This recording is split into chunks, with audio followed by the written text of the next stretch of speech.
জিভে জল আসা এই মজাদার খাবার যার সামনে থাকবে সে তো লোভ সামলাতেই পারবে না। তার উপরে গ্রাম বাংলার ঐতিহ্য খাবার বলে কথা। হ্যালো এভরিওয়ান, আসসালামু আলাইকুম। I am Jessy, welcome to my channel. আজ আপনাদের সাথে শেয়ার করব মজাদার একটা রেসিপি, যেটা আমাদের গ্রামে খুবই পছন্দের একটা খাবার। আমার মা চাচিরা তো প্রায়ই এই খাবারটা তৈরি করে। তো আপনারা কি বুঝতে পেরেছেন বা এটার কালার দেখে এখনও কি আন্দাজ করতে পেরেছেন যে আমি কী রেসিপি শেয়ার করতে যাচ্ছি? আশা করছি আপনাদের সবার কাছে অনেক বেশি ভালো লাগবে। তো আজকের রেসিপিটা হলো এই যে চান্দা মাছ। এটাকে আমরা চান্দা মাছ বলি। আপনারা কী নামে ডাকেন অবশ্য কমেন্ট সেকশানে জানিয়ে যাবেন। তো এই চান্দা মাছগুলো আসলে একসাথে কিনতে পাওয়া যায় না এখন আর। আমি হচ্ছে যে মলা মাছ থেকে বেছে বেছে রেখে দিয়েছি ২-৩ বার করে। আমার মলা মাছগুলো থেকে বেছে বেছে আমি এই কটা চান্দা মাছকে জোগাড় করেছি। তারপরে শিলপাটায় এই চান্দা মাছগুলোকে বেটে নেব। বাটার সময় সাবধানতা অবলম্বন করবেন, কারণ এই মাছে কিন্তু প্রচুর কাঁটা, যদি হাতে ভিদে যায় এজন্য আপনারা চামচ ব্যবহার করতে পারেন। বাটার সময় কেউ আবার ভয় পাবেন না যে কালো হয়ে গেল কেন, হয়তো বা কোনো প্রবলেম। আসলে এই চান্দা মাছগুলোকে বাটার সময় এমন কালারই চলে আসে, এটার কালারই এমন, তো এজন্য ভয় পাওয়ার কিছু নেই।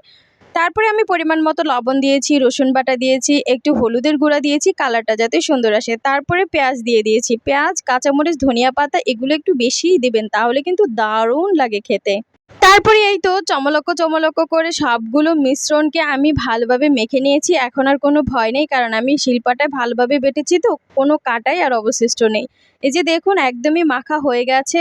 এত সুন্দর একটা স্মেল আসতেছে, আপনাদেরকে আমি বলে বোঝাতে পারবো না। তাছাড়া এই খাবারটা এত বেশি মজার হয় খেতে, যে খেয়েছে সেই বুঝতে পারবে এর মজাটা।